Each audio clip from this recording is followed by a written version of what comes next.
Good morning, everyone. We're continuing with our series of similes, and this morning I'm going to read a sutta from the Buddha on the Khandas, the 5 Khandas. And the word khanda means a heap or a pile. So, and what it's referring to is the 5 different ways that we experience the world.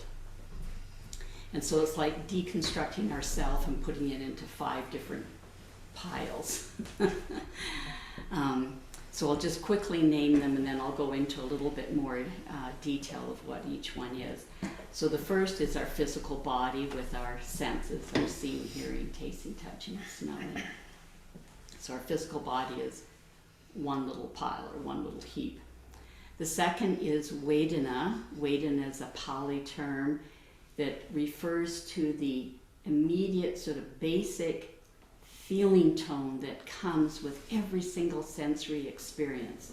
So every time we see or hear or taste or touch or smell or think something, immediately with that is a sense of pleasant, unpleasant, or neutral. So that's another pile, another way that we experience the world. The third pile is perception.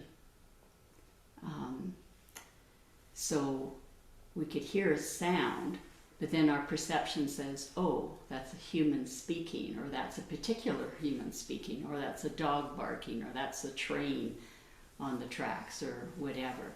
So the sound is sort of more primitive. There's just some sound vibrations there, but the perception from our memory, from our experience, gives us more detail about it. So that's another heap, perception. The next one, the next pile or heap is all of the stuff that our brain, our mind does. So our thinking, our intentions, our memory, our attention. Where do we put our attention? And then the final heap is consciousness. So I'm going to start with talking a little bit about consciousness. Consciousness it's not a noun. It's not sort of a solid object that is always there. It's not like a dog lying there waiting for somebody to say, walk. It's like there's nothing there, and then if we have an ear and there's a sound and our brain is working, then consciousness arises and we hear that sound. And then when the sound stops, that sound consciousness, poof, it's gone. So it's a function. It's not an entity that's sitting there that you can grab a hold of. So the same thing with the sight. When you see something, if your eyes are working and your brain's working, then the consciousness of sight will arise. And the same thing for the other senses. So consciousness is the more primitive. Like if it's consciousness of sight, you just see color and shape. And then perception puts on, I look out the window and there's color and shape from my consciousness, but then my perception will say, oh, tree. Or I look in the room and I see color and shape, but then my perception says, oh, that's kusala. Okay? And the same thing, with sounds, or the consciousness of a sound is just some kind of a vibration, and then my perception puts on top of that, oh, I hear myself speaking, or I hear the train, or I hear footsteps, or whatever. So the consciousness is basic, and then perception elaborates. Same thing with Vedana, this basic sort of feeling tone of pleasant, unpleasant, or neutral. That's the basic one. And then that can elaborate into desire or aversion or anger or boredom if it's neutral. But that's, the emotion, that belongs to the heap that goes with the mind activities. The Vedana is more basic. Now this idea that consciousness, or I shouldn't say it's an idea, I guess it's a fact, that it's a verb, it's a function, it's not something that you can grab a hold of, that goes for all of these other piles of the deconstructed self of how we experience the world. They're all verbs, they're all changing, they're all flowing. So the hardest one to believe that with is our body, our physical body. But those of us who are aging, we're much more aware of how the body is a flow. Some of us are wearing, some people are wearing hearing aids. We got glasses to help us see. My smell and taste isn't what it was when I was younger. Our cells are turning over all the time. We eat food and then we excrete what we don't need of it. We're flowing and changing all the time. And that's an important concept to help us to understand these similes that I'm going to be talking about and reading to you in a moment. That nothing's fixed. Okay, so I think that's enough of a preamble.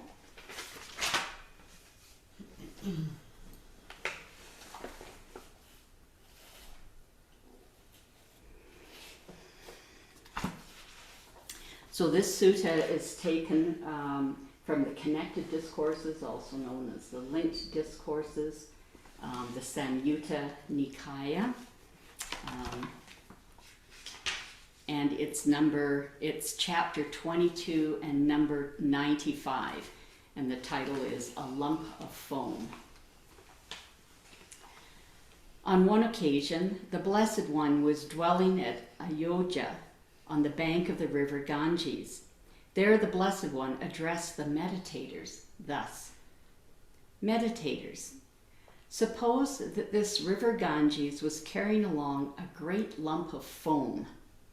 A person with good sight would inspect it, ponder it, and carefully investigate it, and it would appear to that person to be void, hollow, insubstantial. For what substance could there be in a lump of foam?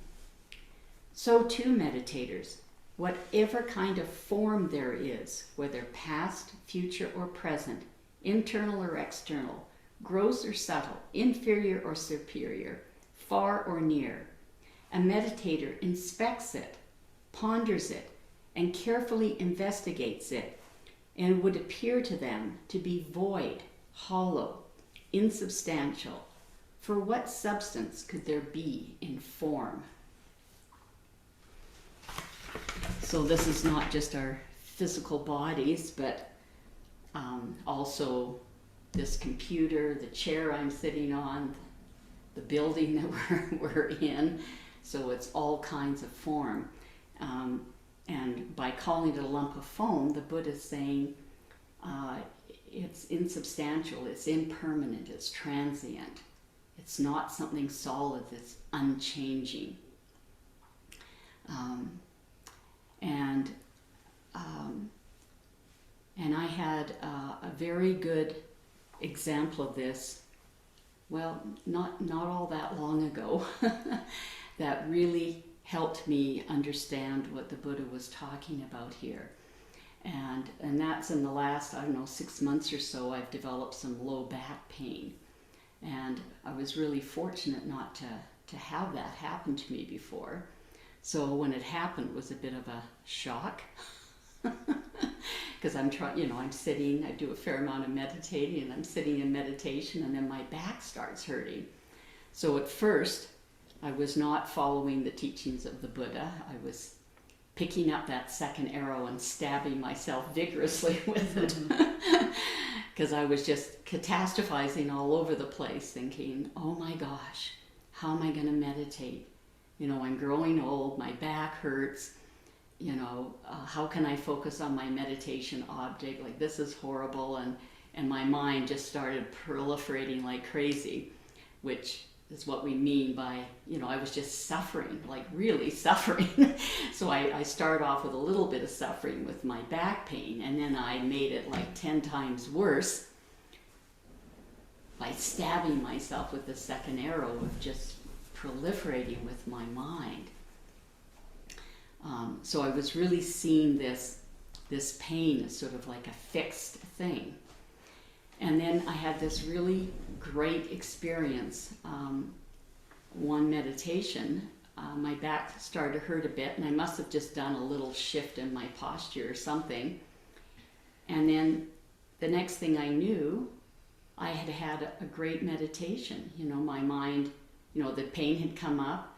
I'd done a little shift. The pain disappeared. Was with my meditation object. And I was able to focus for the rest of that sit.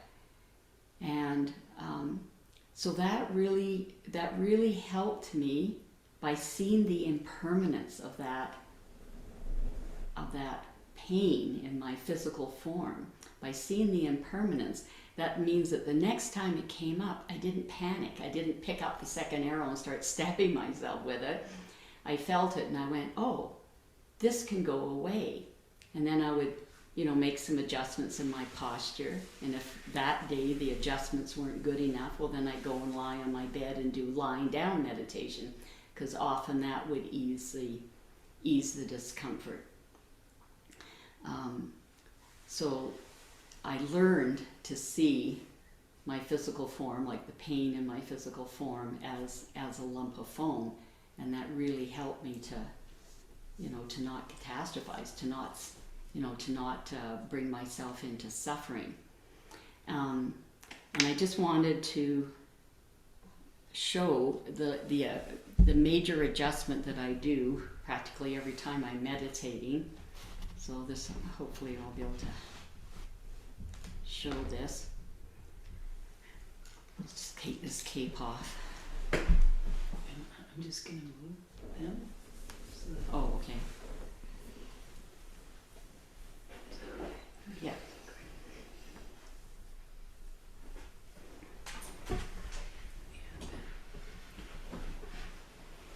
Let's see if I can get the camera.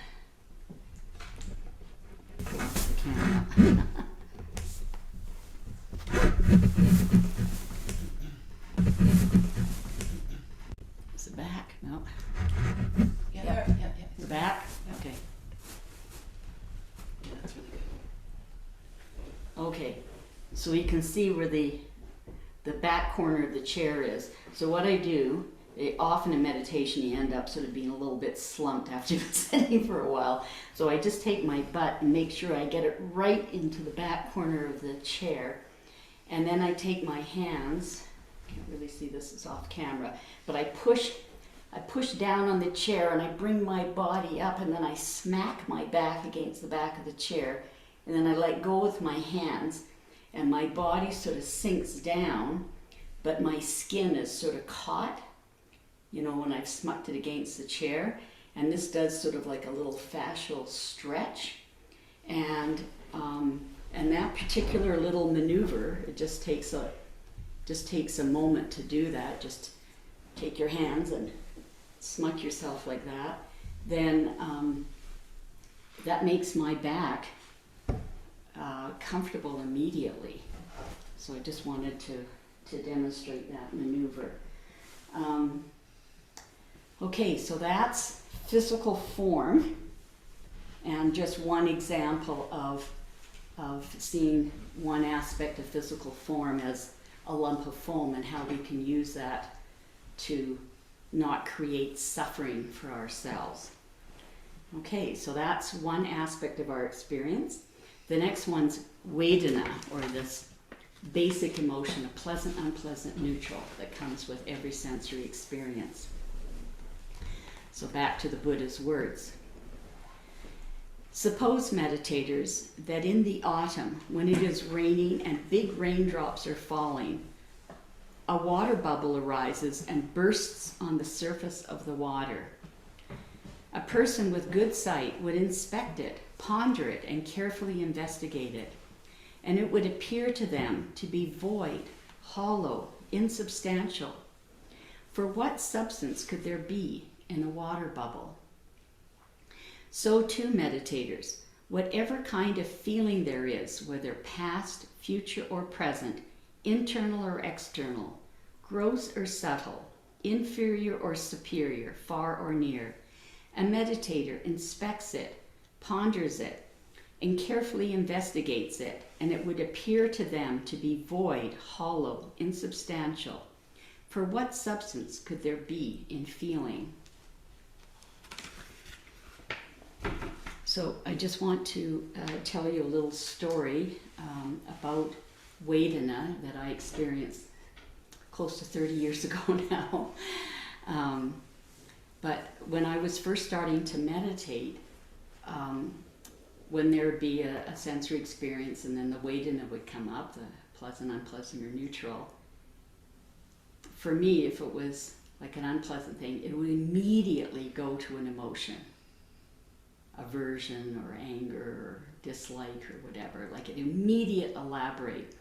So when I was hearing teachings about Vedana, as sort of an entity unto itself, I just couldn't believe it, because from my experience, it was so glued to the elaborated emotion.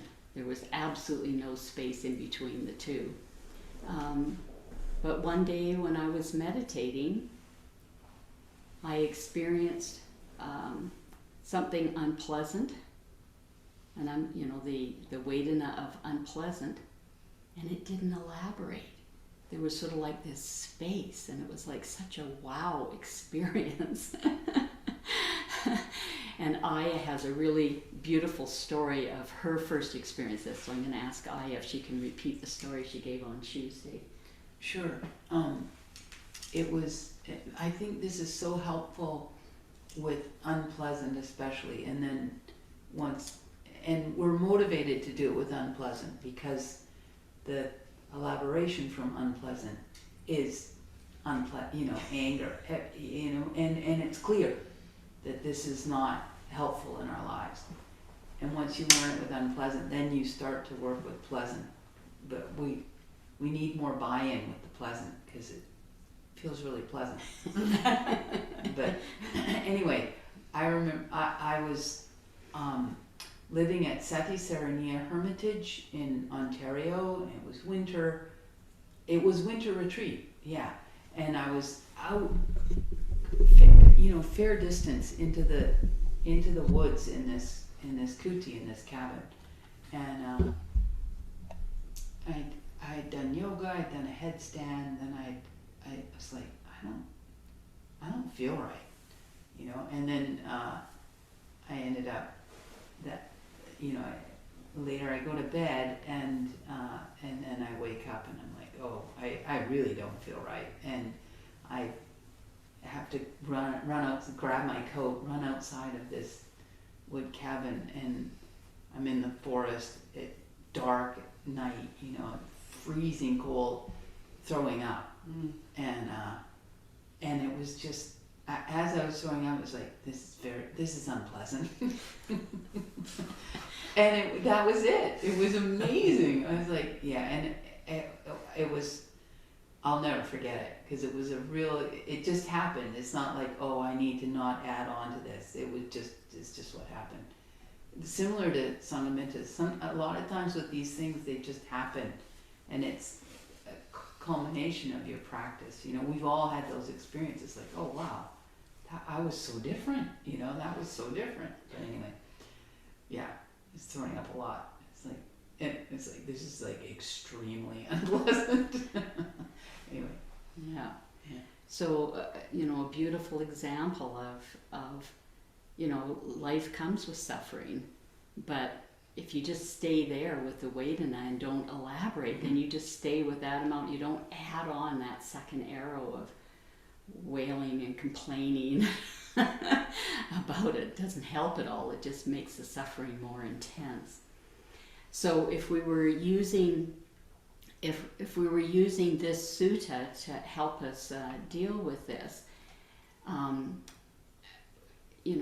when something unpleasant arises, we would just think of it as a raindrop creating a bubble on the surface of the road, or on the bird bath, or on a lake or something, and just how transient that is. So just remembering, yeah, I'm throwing up my guts right now, but it's going to be over. It's transient. And then the other half of that, the other major Vedana is desire.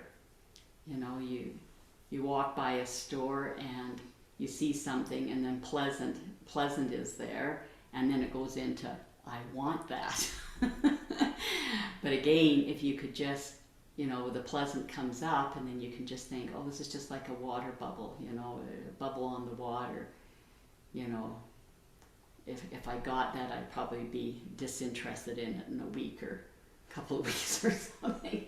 Anyway, just reflecting on the transient nature of the Vedana, and that can help us. Okay, the third way in which we experience the world is perception. So back to the word of the Buddha. Suppose, meditators, that in the last month of the hot season, at high noon, a shimmering mirage appears. A person with good sight would inspect it, ponder it, and carefully investigate it, and it would appear to them to be void, hollow, insubstantial. For what substance can there be in a mirage? So too, meditators, whatever kind of perception there is, whether past, future, or present, internal or external, gross or subtle, inferior or superior, far or near, a meditator inspects it, ponders it, and carefully investigates it, and it would appear to them to be void, hollow, insubstantial. For what substance could there be in perception?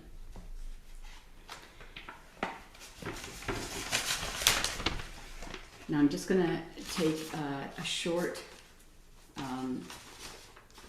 side trip here for a moment about perception, because I think this is really important, because I think we create so much suffering for ourselves with our perception. And so I'm just going to give 3 sort of recent examples of perception. So one was, I gave a talk, one of these Dhamma talks about a month ago, and a couple of people came up to her afterwards and went, wow, that was the best Dhamma talk I've ever heard in my life. It was so helpful to them. And then she had a couple of other people come up and went, ooh, that was a bit edgy, that wasn't really balanced. That was kind of an unbalanced thing. So you're going to have this a lot, because our perceptions, they're not the basic consciousness that is just seeing, a sound, hearing a sound vibration, or seeing color and form, or whatever. This is an elaboration. This is a perception that is based on our memory, on our personal experience, on, so much individuality. So there's no way when we're doing something that we can please everybody, because what we're trying to offer is coming from us, from our individuality, from our experience, and then it's landing on all these different people who have their individuality, their life experience. And, so it's amazing that we can communicate all.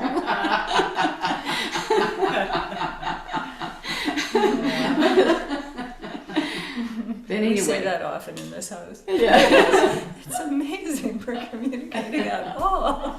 Oh, that's what you were talking about. I'm in the wrong room, wrong day, wrong people. Or you have that. Oh, you mean Colleen? Like I said, Colleen. It takes us a while. Oh, Colleen.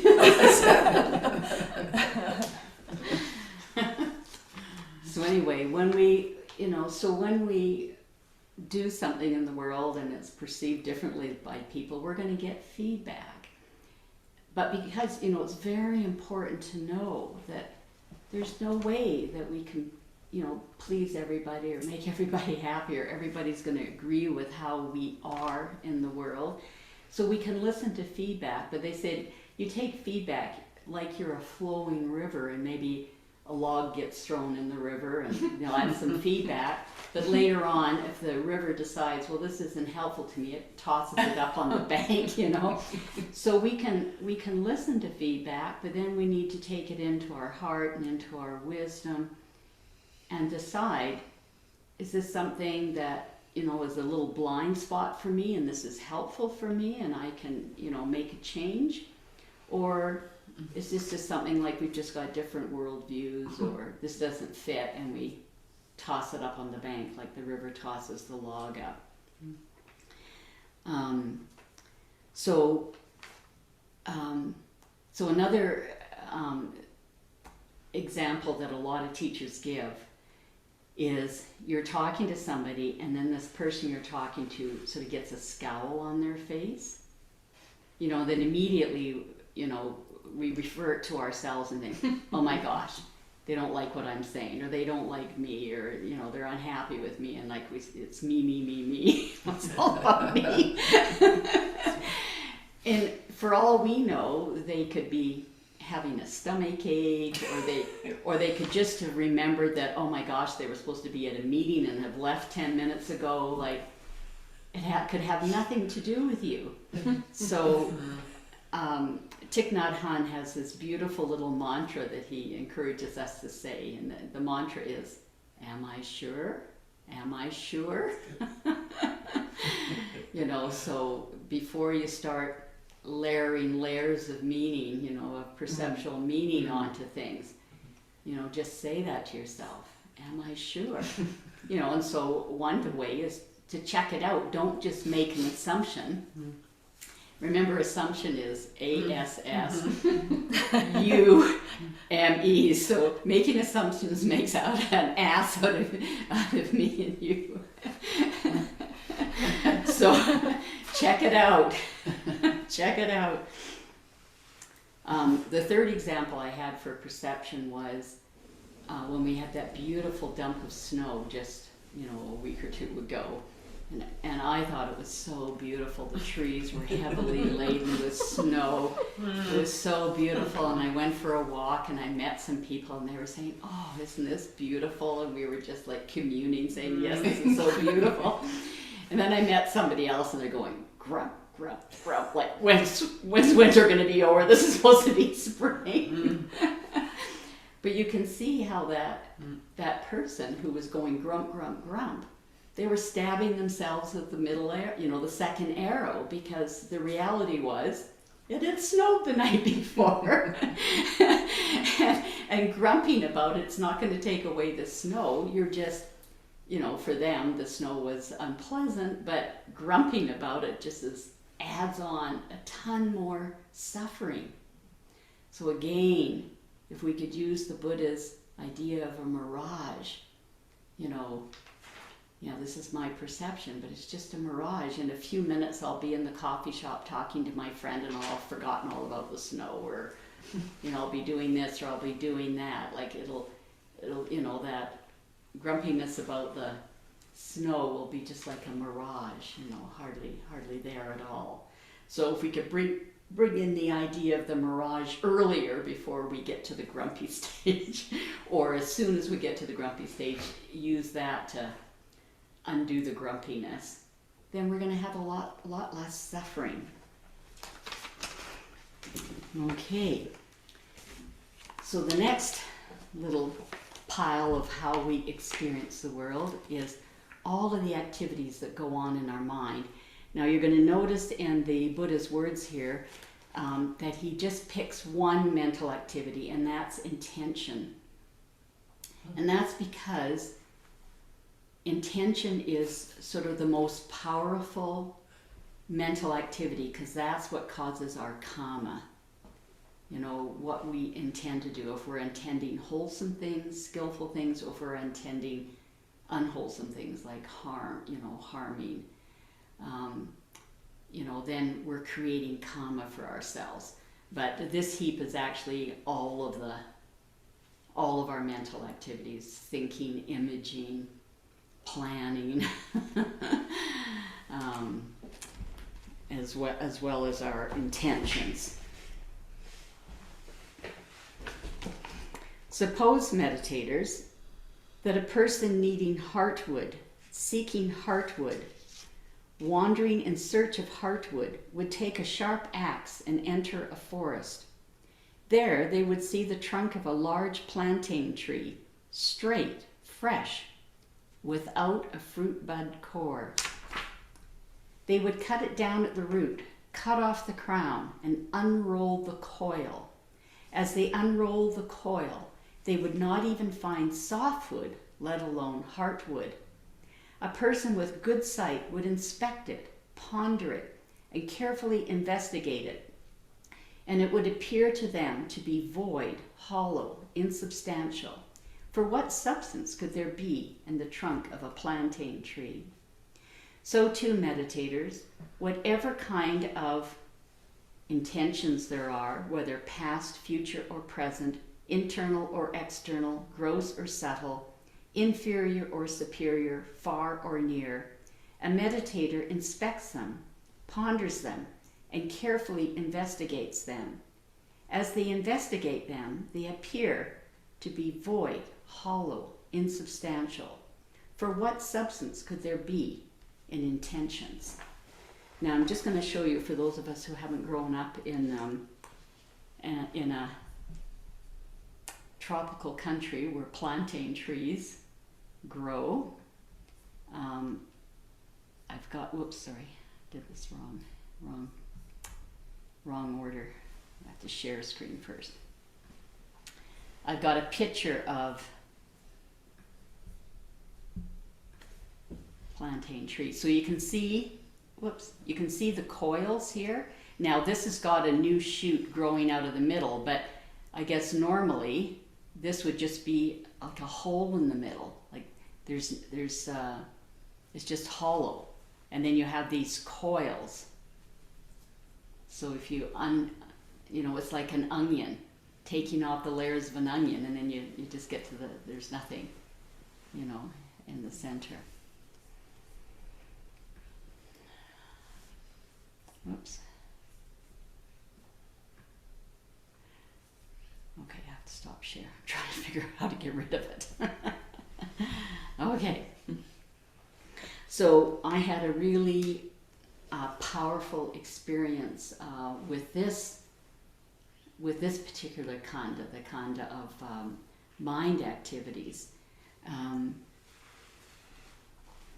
So again, this was quite a while ago that I had this experience, but it was a very powerful one. So I was meditating, and as is usual, you're with your meditation object for a while, and then your mind wanders somewhere. You notice it, you bring it back, and then it wanders, bring it back. Anyway, my mind had wandered to this really big topic. This is quite a while ago, so I can't remember what the issue was, but it was a big issue. And so my mind's like just tearing this apart and, like proliferating all around this big topic in my life at the moment. And then at some point I must have sort of like woken up or realized I wasn't with my meditation object, I was on this thing, but I sort of said to myself, well, of course I'm with this, it's so big, like it's so huge, how could I not be with it, it's so huge. But then a little bit later in my meditation, I sort of came to and realized I was wandering, and it was some trivial little thing. And I went, hey, I just told myself like 20 minutes ago that I had to be thinking of this thing because it was such a big thing in my life. But what happened to it? It disappeared, and now I'm thinking of this stupid little inconsequential thing. So there was absolutely no heartwood. I thought that distracting thought was just so solid. But it was just like that plantain tree. It was absolutely hollow, because here I am. It's just that my mind has this habit energy to wander, and there I was thinking about some stupid little inconsequential thing. So now, ever since that powerful experience, when my mind wanders, even if it is a big thing going on in my life, I remember that experience, and I can see that, hey, this is like a plantain tree. There's no core. You know, I can go back to my meditation object. I don't have to be proliferating on this. Okay, so now the final khanda, final way in which we experience the world, which is the basis of all of them, is consciousness. Suppose, meditators, that a magician or a magician's apprentice would display a magical illusion at a crossroads. A person with good sight would inspect it, ponder it, and carefully investigate it, and it would appear to them to be void, hollow, insubstantial. For what substance could there be in a magical illusion? So too, meditators, whatever kind of consciousness there is, whether past, future, or present, internal or external, gross or subtle, inferior or superior, far or near, a meditator inspects it, ponders it, and carefully investigates it. And would it appear to them to be void, hollow, insubstantial? For what substance could there be in consciousness? Okay, now I don't have a particular example, because consciousness is sort of connected with all the other khandas. So when we get to the discussion period, if anybody has an example with that to share, that'd be great. But I just want to read some words here. The first is something from a talk we listened to with Ajahn Punadamo. He's the abbot at Arrow River Forest Hermitage, which is about an hour out of Thunder Bay in Ontario. And he said, if people didn't take their thoughts so seriously, their mental well-being would be vastly improved. And I think it's because we use our thoughts to just stab ourselves with that second arrow and just make our suffering so much greater. So he's suggesting if anger arises, instead of saying, I'm angry, like really owning it, like me, this is me, I'm angry, this is part of me, instead to say, anger has arisen. So just try that on in your mind, like I'm angry versus, oh, anger has arisen. It really gives you that sense of space, so that when you have that space, instead of, just immediately reacting, you've got that space where you can bring in your wisdom, you can bring in all the teachings that you've heard of how to skillfully deal with anger when it arises. And then you've got a chance to do a skillful response instead of some kind of unskillful reaction. So I think that's, I've used that a lot in my meditation career to change it from I to, oh, this has arisen. Or it's just an emotion, it's just a thought, it's not mine, I didn't ask for it. It just popped up on its own, so I don't have to own it. And I can use the skills that I've been taught to just let it go.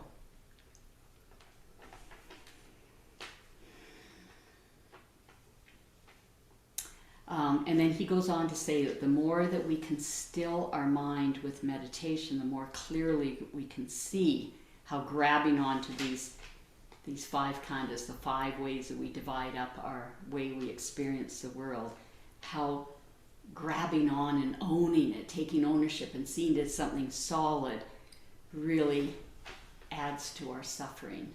Yeah. And so if we can see the insubstantiality, the impermanence, the transient nature of it, how that helps us let go of the second arrow, suffering. And then I just wanted to bring in how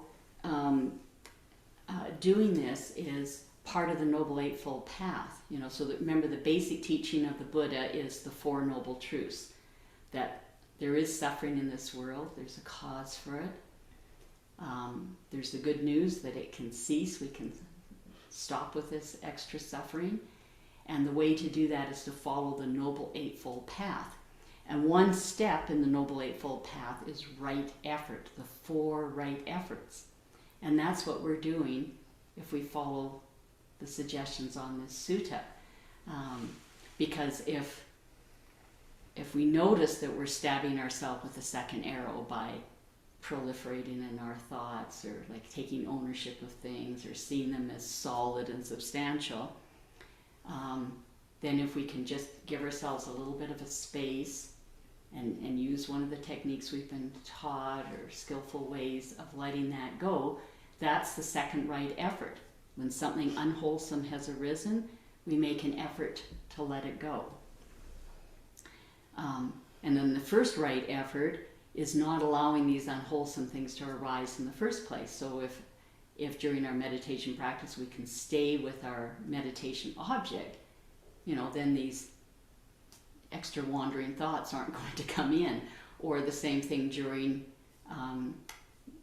the rest of our day when we're going about daily life. If we can just be in the moment, be with what we're doing at the moment, then we're not allowing all this other stuff to come in.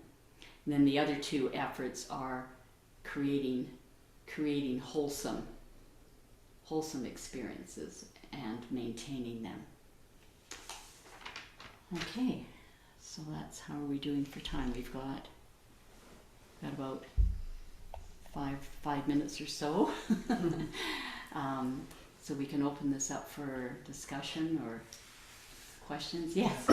It's just, I was saying to Marilyn, like Ray and I didn't sleep well last night either. She's coughing, and that's okay. But you wake up to big feelings after a bad night's sleep. And there's no for me there's no reason, but she's just like, she couldn't get her green blankie down, and it's just this, and she couldn't eat the butter. Right? And so I sat her down and I said exactly what you said. I'm like, it's okay. You're safe to feel sad, but you're not your sadness, because where would Rhea go when your sadness leaves? And trying to with all this energy that, I really am, the more space that I have from this last relationship, the more I'm able to integrate what I have learned, but I haven't been implementing in that relationship.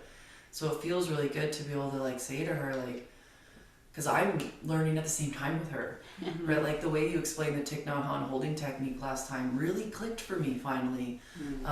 Because, and through Rhea, and so and I feel the most calm I felt, I think, ever in my life.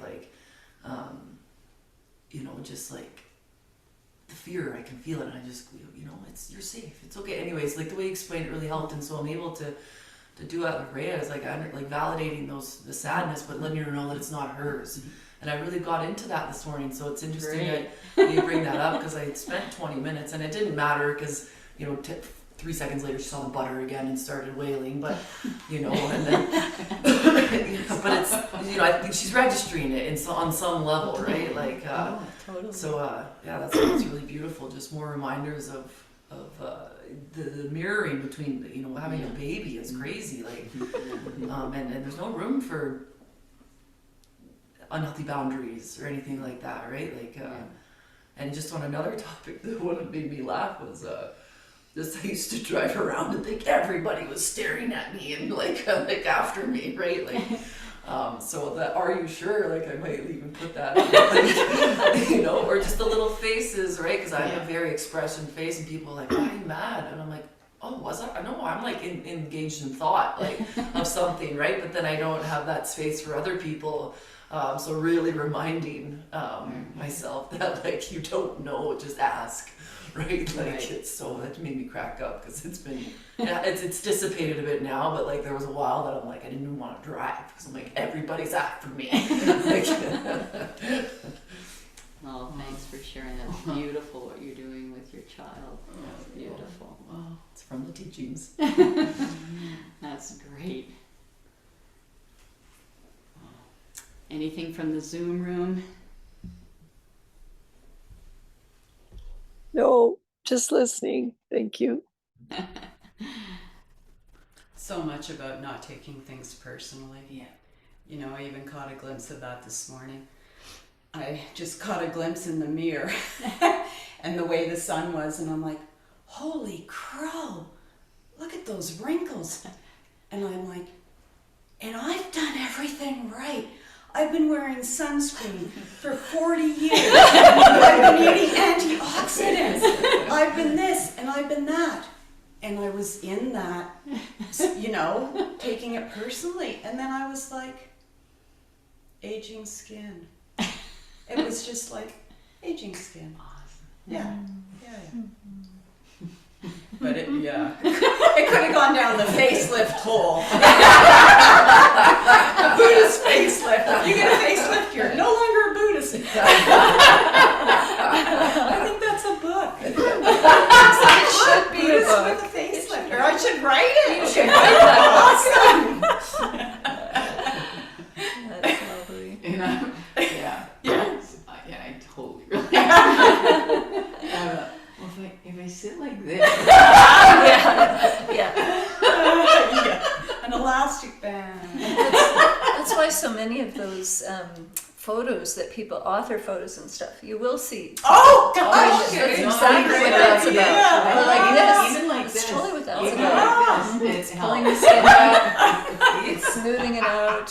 Oh. It shows they have no faith in digital reconstruction. They're doing that for their photo. Anyway. I have a neighbor who's done a lot of plastic surgery and is not well right now, and she's my age, and she's like really, she can't move, or anyways, like the butt, anyways, it's not good, and No, it's not. she's like it's helping her though. So she's like, we're having these daily talks now, and it's really beautiful to see the shift, even though it's not healing and it's the bones deteriorating. Anyways, she's like, I need to just love myself, like this body dysmorphia, like it's like, because she sees the Instagram, that's what she sees. She sees her, she's the author like this, or she sees that, and like, I even looked at myself in the camera. I was like, oh, well, that's interesting. You look kind of like mom there at 7 years old. And I'm like, I'm really trying to embrace it, because I got into the wrinkles are developing too early. And I'm like, you know what? I've been through a lot, and that's a story, right? Like Perception. perception. Yeah. I heard this stand-up comic, a woman, and she's talking about, I have body dysmorphia, and then she goes, and for those who don't know, it's this condition where, well, like, you're a woman.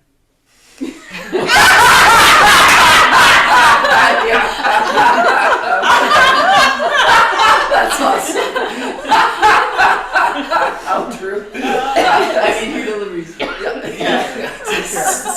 yeah, I was like, whoa, so great. Too good.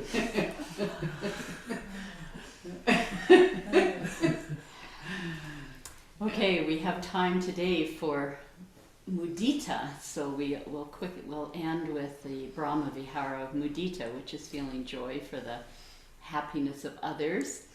For those who are new, we just go around the room.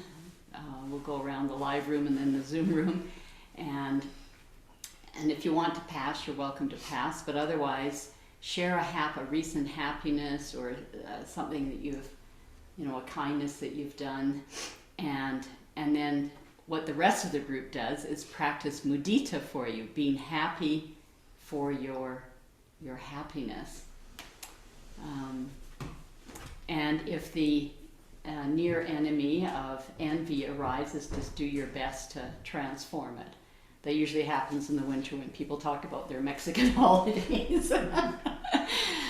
Okay, so my happiness is I've just learned that my brother from down east, who I rarely get to see in my life, is coming for a visit.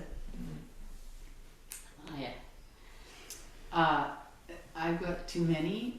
I'll say I'm enjoying.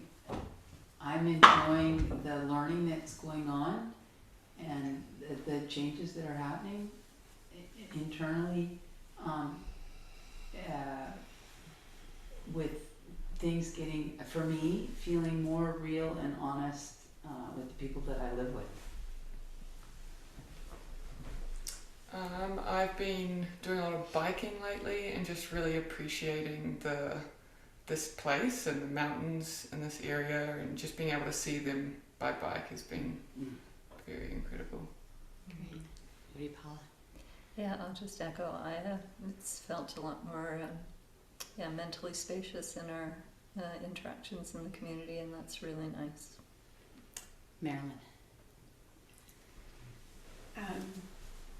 I think I'm really happy about yesterday with our sutta contemplation, and feeling more like I belong in the group.